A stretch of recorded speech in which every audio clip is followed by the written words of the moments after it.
আসসালামু আলাইকুম। আপনাদের সবাইকে স্বাগত জানাচ্ছি স্টোর রসায়নের তৃতীয় বর্ষের স্টোর রসায়ন ক্লাসে। এই ক্লাসটি মূলত হচ্ছে আমাদের লাস্ট যে ক্লাসটি ছিল লেকচার নাম্বার 5। সেই ক্লাসের আলোকে এই ক্লাসটি হওয়ার কথা ছিল, কিন্তু হচ্ছে যে অনেকের এখনো পড়াটা শেষ হয়নি, যার ফলে অনেকগুলো রেসপন্স আমরা এখনো পাইনি। তো ওয়েট করছি, নিশ্চয়ই এই ক্লাসের পরের মধ্যে দু একদিনের মধ্যেই আমরা পেয়ে যাবো। পেয়ে গেলে আমরা ওখান থেকে যে কোশ্চেন গুলো পেয়েছি বিভিন্ন স্টুডেন্টের কাছ থেকে, সেই কোশ্চেন গুলো আরো একটা রিকভারি ক্লাস আমরা করবো। তো আমরা হচ্ছে যে কয়টা ক্লাস করলাম, 5টা পঞ্চম ক্লাস পর্যন্ত, আশা করছি যে এই পঞ্চম আরো একটা দুটা ক্লাস করার পরে আমরা স্টোর রসায়নকে বোঝার জন্য মোটামুটি একটা লেভেলে আসবো। আমরা এখনো বেসিক জিনিসগুলোর সাথে কিছু বিভিন্ন পরীক্ষা এসছে, এরকম কিছু কোশ্চেন নিয়ে আলোচনা করেছি, যে কোশ্চেন গুলোতে আমাদের বেসিকের সাথে সাথে জিনিসগুলোকে ডেভেলপ করার সুযোগ হয়েছে। আর আরেকটা বিষয় হচ্ছে, অনেকে জিজ্ঞেস করছিলেন যে একসাথে 2-3টা পেপার করতেছে, তারপর করা যাবে কিনা। বিষয়টা হচ্ছে যে আপনি যদি সময় দিতে পারেন তাহলে তো কোনো প্রবলেম নেই, কারণ এখানে এক একটা ক্লাসের সাথে আমরা হয়তো আধা ঘন্টা বা 45 মিনিটের একটা ক্লাস বা ভিডিও থাকে, তার সাথে কিছু ইনস্ট্রাকশন থাকে, এগুলোকে কভার করতে আপনাদেরকে 2.5 ঘন্টা 3 ঘন্টা পড়াশোনা করতে হয়। পড়াশোনা করে জিনিসটা রেডি হয়, রেডি হওয়ার পরেও আবার এটাকে মিনিমাম 2 থেকে 3 বার রিভিশন দিতে হয়। কেমিস্ট্রি কিট নিয়ম এটা আমি অবশ্যই নিশ্চয়ই আপনাদেরকে বলেছি যে কেমিস্ট্রি কিভাবে ভালো করা যায় এবং কিভাবে মনে রাখা যায়, এটা সংক্রান্ত ভিডিও অবশ্যই দেওয়া আছে, সেটাও দেখে নিতে পারেন।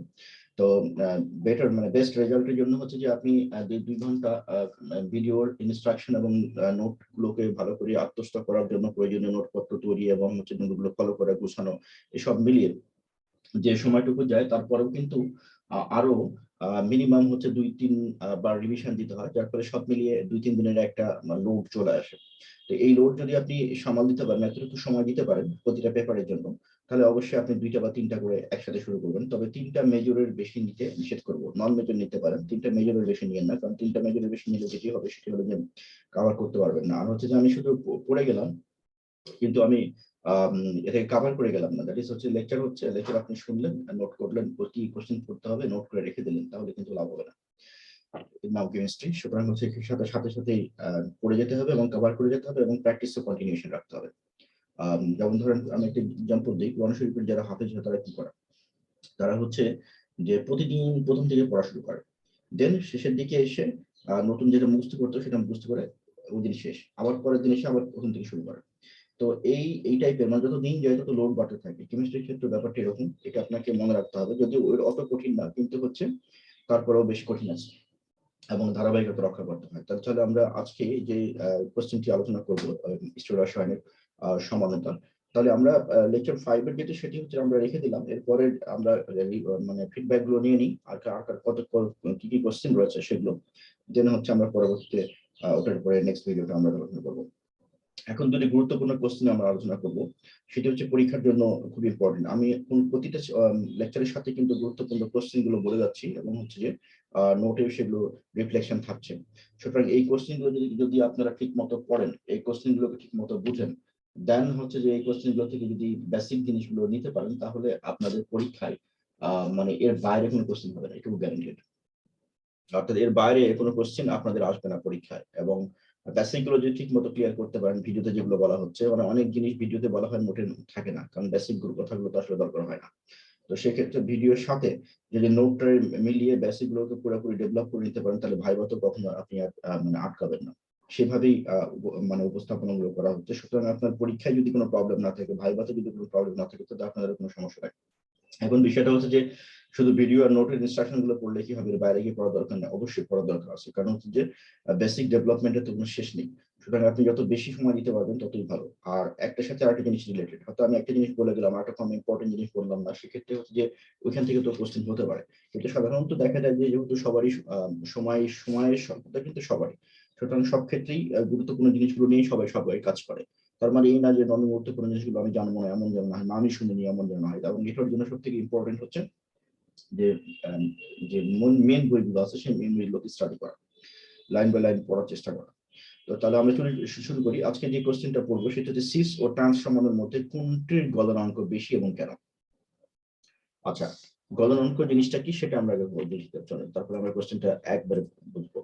গলনাঙ্ক মানে হচ্ছে এই ধরনের একটা সলিড, এই সলিড সাবস্টেন্স, আপনি তাকে হিট দিচ্ছেন, হিট দিলে কি হবে, হিট দিলে এখান থেকে যদি হিট যায়, এরকম হিট দিলে এটা গলতে থাকবে, গলতে গলতে একটা সময় কি হবে, এটা একটু জেলি বা সেমি সেমি লিকুইড হবে। সেমি লিকুইড মানে কি একদম তরল না কিন্তু কাছাকাছি।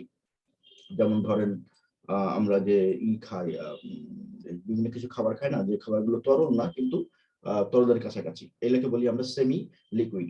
তারপরে কি ঘটনা ঘটবে, তারপরে হচ্ছে লিকুইড হয়ে যাবে। লিকুইডের পরেও যদি আমরা লিকুইড তো বুঝি, তরল পদার্থ তো আমরা বুঝি, এই তরল পদার্থ থেকেও যদি আমরা তাপ দিয়ে থাকি তাহলে সেটা গ্যাসে পরিণত হবে।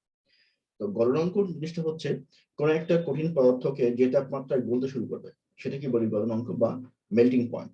মনে থাকবে, মেল্টিং পয়েন্ট বা গলনাঙ্ক হচ্ছে যে কোন একটা পদার্থ যে তাপমাত্রায় গলতে শুরু করবে। যেমন ধরেন আমরা যদি 1,2-ডাইক্লোরোইথিন 1,2-ডাইক্লোরোইথিন তো আমরা বুঝি নিশ্চয়, এটা আছে, আমি একটু এঁকে দেখাচ্ছি আপনাদের সুবিধার জন্য। এইটা একটা 1,2-ডাইক্লোরোইথিন। ডাইক্লোরো মানে কি, এই হাইড্রোজেন আগে দিয়ে দেন, হাইড্রোজেন আর এই হাইড্রোজেন একটা দিয়ে দেন। 1,2 মানে 1 নম্বর কার্বন, 2 নম্বর কার্বন, তাহলে এখানে কি ক্লোরো মানে ক্লোরিন, তাহলে এখানে ক্লোরিন, তাহলে কি হলো 1,2-ডাইক্লোরোইথিন হলো, মিথেন ইথেন, তারা ডাবল বন্ড আছে সেজন্য ইথিন। 1,2-ডাইক্লোরোইথিন, এটা যদি সিস, এটা দুটো সমান আছে, এটা সিস আর হচ্ছে ট্রান্স, যদি সিস হয় তাহলে হচ্ছে বিপি বা বয়লিং পয়েন্ট ইকুয়াল টু হচ্ছে কত 60 কত 3 ডিগ্রি সেন্টিগ্রেড। এটা মনে রাখবেন, কারণ পরীক্ষার হলে যেগুলো উদাহরণ দেওয়ার জন্য এটা কাজে লাগতে পারে। আর হচ্ছে ট্রান্সের হচ্ছে বয়লিং পয়েন্ট কত, ট্রান্সের বয়লিং পয়েন্ট হচ্ছে 48.4 ডিগ্রি সেন্টিগ্রেড। আচ্ছা, তাহলে এইটা আমরা দেখলাম যে ইথিলিনের ইথিলিন 1,2-ডাইক্লোরোইথিলিন, এটার হচ্ছে ক্লোরোইথিন, যেটা 1,2-ডাইক্লোরোইথিন, এর বয়লিং পয়েন্টের ভিতরে কিন্তু ভিন্নতা রয়েছে বিকজ অফ মানে হচ্ছে যে এটা সিন্স দ্য ট্রান্স। দেখেন যখন এটা ট্রান্স পজিশনে তখন হচ্ছে বয়লিং পয়েন্ট কম, কিন্তু যখন সিস পজিশনে তখন বয়লিং পয়েন্ট বেশি। কেন? বিকজ হচ্ছে যে বয়লিং পয়েন্টটা ডিপেন্ড করে কিসের উপরে সেটা আগে বুঝি আমরা। বয়লিং পয়েন্ট, এই একটা কোশ্চেন বুঝে নেবেন, আর জীবনে কোনোদিন এই সংক্রান্ত কোনো কোশ্চেনের সমস্যা হবে না। আপনি ভিতরের ঘটনাটা যদি বুঝেন, এরপরে এই বয়লিং পয়েন্ট রিলেটেড যত কোশ্চেন হবে সবগুলো ব্যাখ্যা আপনি দিতে পারবেন। আমি সেই গোপন ট্রিক্সটা বলে দিচ্ছি এখন। বয়লিং পয়েন্ট রিলেটেড যত কোশ্চেন আসবে সবগুলো নিয়ে আপনারা পরবর্তীতে আর কখনো কোনো প্রবলেম হবে না। সেই ট্রিক্সটা আমরা এখন আলোচনা করব। সেটি হচ্ছে যে দেখেন যখন আপনি হিট দিচ্ছেন, হিট দিলে কি হয়, হিট দিলে হচ্ছে যে আমরা যদি এরকম একটা বন্ডিং নিই, কার্বন এবং কার্বন, এই বন্ডিং এখানে কয়টা বন্ধন আছে, একটা পাই বন্ধন আর একটা সিগমা বন্ড। তো পাই বন্ড, এবং যখন এটা হিট দিচ্ছেন তখন কি বন্ধনগুলো ভেঙে যায়, অর্থাৎ ইলেকট্রন গুলো আলাদা হয়ে যায়। তো যখন আপনি হিট দিবেন তখন বন্ধন যখন বিয়োজন হবে বা ডিসোসিয়েশন হবে বা ভেঙে যাবে, তখন হবে কি এখান থেকে এনার্জি রিলিজ হবে। আর এই বন্ধনগুলোকে ভাঙতে বন্ধনের প্রকৃতি অনুযায়ী, যে বন্ধন যে রকম সেই প্রকৃতি অনুযায়ী, কোনটা প্রকৃতি অনুযায়ী হচ্ছে যে আপনার এনার্জি লাগবে, অর্থাৎ বেশি পরিমাণ শক্তি লাগবে। এই বেশি পরিমাণ শক্তি যেখানে লাগবে সেই বন্ধনটা খুব সহজে ভাঙবে না, আর যেটা অল্পতেই ভেঙে যাবে সেটা খুব সহজে ভেঙে যাবে। তো যেটা খুব সহজে ভেঙে যাবে তার গলনাঙ্ক কম হবে, যেটা সহজে ভাঙবে না তার গলনাঙ্ক বেশি হবে। তাহলে এবার আসলে বন্ধন যদি আমরা বুঝি, তাহলে হচ্ছে যে কোন কোন বন্ধনের শক্তি, যেমন হচ্ছে আয়নিক বন্ড, এটা সব থেকে শক্তিশালী। তারপরে হচ্ছে কোভালেন্ট বন্ড, একটু কম শক্তিশালী। তারপরে হচ্ছে পাই বন্ড, আরেকটু কম শক্তিশালী। এরপরে আছে কি ভ্যান ডের ওয়ালস বন্ড আছে, হাইড্রোজেন বন্ড আছে, হ্যাঁ। তারপরে হচ্ছে যে এই টাইপের যে বন্ডিং গুলো আছে, দুর্বল বন্ড গুলো, ভ্যান ডের ওয়ালস ফোর্স আছে, এগুলো যেগুলো আছে, এই টাইপের বন্ড গুলো আরো বেশি কম শক্তি লাগে। তাহলে এখন এবার আসলে যে সিস এবং ট্রান্সের মধ্যে কেন এই পার্থক্যটা। সিসের ক্ষেত্রে দেখেন, যদি আমি এখানে এটাকে সিস সমানুতে কনভার্ট করি, এই যৌগটাকে এরকম নিলাম, ধরেন এখানে আমি জাস্ট বোঝানোর জন্য নিচ্ছি। এইখানে এই ক্লোরিনের ইলেকট্রোনেগেটিভিটি বেশি, যার ফলে কি বন্ডিং ইলেকট্রনটা এখানে শিফট হবে। অনুরূপভাবে এখানে এই যে এখানকার যে বন্ডিং ইলেকট্রন সেটা এখানে শিফট হবে। তো এখন দেখা যাচ্ছে যখন এরকম শিফট হবে তখন কিন্তু এই বন্ডিং যে এখানে যে চার্জ তৈরি হবে, ডাইপোল চার্জ এটাকে বলি আমরা, এটাকে আমরা যদি এরকম করে দেখাই ডাইপোল চার্জের, তো এই যে ডাইপোল চার্জের যে তৈরি হচ্ছে, তার মানে এই যে মাঝখানে যে বন্ডিং ইলেকট্রনটা কিন্তু একরকম থাকে না, ভিন্ন ভিন্ন হয়ে যায়। অর্থাৎ মাঝখানে থাকার কথা থাকবে কিন্তু মাঝখানে থাকে না। তো এই যে ক্লোরিন এলিমেন্টের ক্লোরিন পরমাণু, এর যে ইলেকট্রনিক নেগেটিভিটি এবং হচ্ছে এপাশে যে ক্লোরিন পরমাণু এর যে ইলেকট্রোনেগেটিভিটি, এই দুইটার যে একটা স্টেরিক ইফেক্ট বা এটার কনজুগেট যে ইফেক্ট, সেই ইফেক্টটা এই বন্ডিং ভাঙার ক্ষেত্রে কি করে, খুব পরিমাণ আপনার হচ্ছে বন্ডিং ভাঙার ক্ষেত্রে খুব যদি বিপরীত দিক থেকে টান থাকে, যার ফলে হচ্ছে যে বন্ডিং ভাঙার ক্ষেত্রে এখানে যে পরিমাণ এনার্জি লাগে সেই এনার্জির পরিমাণ কম হয়। কারণ কি? কারণ যে এটা অলরেডি তালমাটাল অবস্থা থাকে, এদিকে ইলেকট্রন থাকে, এদিকে ইলেকট্রন টানে। তো এখানে যার ফলে যে আলটিমেট যে বন্ডিং এর উপরে যে ইলেকট্রনের যে পজিশনটা, সেই বন্ডিংটা শক্তিশালী হয় না। কিন্তু যদি এটার আবার সিস আমরা নিই, সিস পজিশন, তাহলে কি হচ্ছে, ধর এখানে ক্লোরিন, এখানে একটা ক্লোরিন, এই দুই ক্লোরিন যে কাছাকাছি থাকার ফলে, আর এখানে দেখেন এই পাশে এখানে ছিল, এই ডিস্টেন্সে ছিল, আর এখানে কিন্তু কাছাকাছি। আমরা যদি কালারটা একটু চেঞ্জ করে নিই, এখানে এই যে কাছাকাছি, এই কাছাকাছি থাকার কারণে এখানে একটা ক্লোরিন, এখানে একটা ক্লোরিন, এই কাছাকাছি থাকার কারণে এই দুটোর যে ইফেক্ট, সেই ইফেক্টের কারণে তখন হয় দেখা যায় যে যে শীর্ষামানুতে এই বন্ডিং এর ক্ষেত্রে ইলেকট্রনের পর্যাপ্ততা, বা এরকম এখানে যেরকম দৈন্যদশা ছিল, টানাহেসা ছিল, এখানে কিন্তু সেরকম থাকে না। থাকার ফলে হয় কি, এই বন্ডটাকে ভাঙতে তখন বেশি পরিমাণ এনার্জির প্রয়োজন হয়। আমার কথা মনে হয় বুঝতে পারছি যে সিসের ক্ষেত্রে কেন বেশি টেম্পারেচার লাগে আর ট্রান্সের ক্ষেত্রে কেন কম লাগে। যদি এটা সমযোজী বন্ধন হয় তাহলে সেই ক্ষেত্রে আপনারা ব্যাখ্যাটা এইভাবে করবেন যে কাছাকাছি থাকলে কি হয়, এদের স্টেরিক ইফেক্ট, সেই ইফেক্টের কারণে বন্ধনের ইলেকট্রনের যে ঘাটতি, সেই ঘাটতির কোনো সম্ভাবনা থাকে না, যার ফলে বন্ধনটাকে ভাঙতে বেশি পরিমাণ এনার্জির প্রয়োজন হয়। অনুরূপভাবে যখন ট্রান্সপোজিশনে থাকে তখন এমনিতেই ইলেকট্রোনেগেটিভিটির কারণে যে বন্ডিং ইলেকট্রন, সে বন্ডিং ইলেকট্রনের যে জায়গায় অবস্থান করার কথা বা মাঝখানে অবস্থান করার কথা, সেটা কিন্তু শিফটিং হয়ে যায়, কিছুটা হলেও শিফটিং হয় বা ডিস্টরশন হয়, বন্ডিং ইলেকট্রনের বিচ্যুতি ঘটে। ঘটার কারণে হয় কি, বন্ধনটা এমনিতেই হালকা থাকে, যার ফলে অল্প একটু চাপ দিলে ভেঙে যায়। তাহলে নিশ্চয়ই এইটা বোঝা গেল। এখন এখন এই টাইপের যত কোশ্চেন দিই আপনাকে, যদি এখন বন্ডিং না বলে যদি বলে যে মিথাইল অ্যালকোহল আর মিথিলিন এর মধ্যে কোনটার বন্ধন ভাঙতে শক্তি বেশি লাগবে, এটা কিন্তু তাহলে আপনি নিশ্চয়ই ব্যাখ্যা করতে পারবেন এখন। কারণ পাই বন্ড তো অনেক দুর্বল, পাই বন্ডে কম শক্তি লাগে, সিগমা বন্ডে বেশি শক্তি লাগে। কিন্তু যেখানে পাই বন্ড সিগমা বন্ড আছে, আর যেখানে শুধুমাত্র পাই বন্ড আছে, আর যেখানে পাই বন্ড সিগমা বন্ড আছে, যেখানে শুধুমাত্র সিগমা বন্ড আছে, তাহলে এই দুটোর মধ্যে নিশ্চয় পার্থক্য আছে বন্ডিং ভাঙতে। পাই বন্ডের ক্ষেত্রে ইলেকট্রন ভাঙতে, বন্ধন ভাঙতে কিছুটা পরিমাণ এনার্জি লাগে। তো যেখানে একটা বন্ড আর যেখানে ডাবল বন্ড, সেখানে নিশ্চয়ই ডাবল বন্ডের ক্ষেত্রে বেশি শক্তি লাগবে। আবার একটা বন্ডের ক্ষেত্রে যে লিগ্যান্ড গ্রুপ যেগুলো রয়েছে, ইলেকট্রন ডোনেটিং গ্রুপ যেগুলো, সেগুলোর ক্ষেত্রে কেমন, আবার লিগ্যান্ড গ্রুপ না থাকলে যেমন ইলেকট্রোনেগেটিভিটি সম্পন্ন গ্রুপ থাকে, সেগুলোর ক্ষেত্রে কেমন, এই জিনিসগুলো নিশ্চয়ই আপনারা এখান থেকে ব্যাখ্যা করতে পারবেন। এবং এই রিলেটেড যদি কোনো কোশ্চেন আবার উদ্ভব হয় বা বুঝতে সমস্যা, তাহলে সেক্ষেত্রে আমাকে আবার জানাবেন। আচ্ছা, আরেকটা হলো সিস ট্রান্স সমানের মধ্যে পার্থক্য। দুটো কোশ্চেন খুব ইম্পর্টেন্ট, এই দুটো কোশ্চেন পরীক্ষা এসেছে বিভিন্ন সময়, সুতরাং আপনার দুটোর জন্য একদম ফুললি প্রিপেয়ার হবেন। এবং শুধু তাই না, এই রিলেটেড, এই জাতীয় যত কোশ্চেন জীবনের সম্মুখীন হবেন, সবগুলো কিন্তু একইভাবে অ্যান্সার হবে যদি বেসিকটা বুঝতে পারেন আজকে ক্লাসে। আচ্ছা, তাহলে আমরা দেখলাম হচ্ছে যে সিস এবং ট্রান্স সমানের মধ্যে পার্থক্য উল্লেখ করো। সিস এবং ট্রান্স সমানের মধ্যে পার্থক্যের মধ্যে মেজর জিনিস তো বুঝতেই পারছেন যে এদের গলনাঙ্কের মধ্যে একটা সমস্যা রয়েছে। সিস সমানের সাধারণ তাপমাত্রায় চক্র গঠন করে, সাধারণ তাপমাত্রায়। ট্রান্স সমানের উচ্চ তাপমাত্রায় চক্র গঠন করে। অর্থাৎ চক্রাকার যে যৌগ গঠন সিস এবং ট্রান্স সমাণু, সেটা মনে রাখতে হবে। এটা একটা বেসিক প্রপার্টি, যেটা মনে রাখবেন যে সিস সমাণু যেগুলো, সেটা কিন্তু নর্মাল টেম্পারেচারে মানে চাকরিক বা হচ্ছে সাইক্লিক যৌগ গঠন করে, নর্মাল টেম্পারেচার। আর ট্রান্স সমাণু যেগুলো, সেগুলো কিন্তু একটু উচ্চ টেম্পারেচারের প্রয়োজন হয় চাকরি গঠন। এটা একটা স্পেশাল বৈশিষ্ট্য। তারপরে বয়লিং পয়েন্ট যেটা দেখালাম এতক্ষণ ধরে, সেটা বলবেন যে সিসের ক্ষেত্রে একটু বেশি টেম্পারেচারের প্রয়োজন হয়, ট্রান্সের ক্ষেত্রে কম টেম্পারেচার লাগে।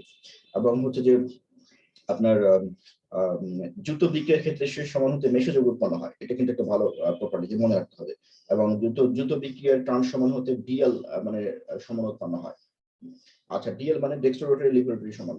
আচ্ছা, আরেকটা হচ্ছে যে ট্রান্স সমানের গলনাঙ্ক এবং স্ফুটনাঙ্কে বেশি দ্রাব্যতা ও ঘনত্ব কম। এটা কিন্তু মনে রাখতে হবে যে এটা খুবই ইম্পর্টেন্ট একটা জিনিস, যে গলনাঙ্ক এবং স্ফুটনাঙ্ক যদি বেশি হয়, তাহলে ঘনত্ব এবং দ্রাব্যতা কম হবে। ঠিক অপোজিট ভাবে সিস সমানুর ক্ষেত্রে এটা হবে, ট্রান্স সমানুর গলনাঙ্ক স্ফুটনাঙ্ক বেশি। ট্রান্স সমানুর গলনাঙ্ক এবং হচ্ছে আচ্ছা, এখানে একটু ক্লিয়ার করি, সেটা হচ্ছে শীর্ষ সমানুর ক্ষেত্রে গলনাঙ্ক এবং হচ্ছে স্ফুটনাঙ্ক কম হয়। শীর্ষ সমানুর ক্ষেত্রে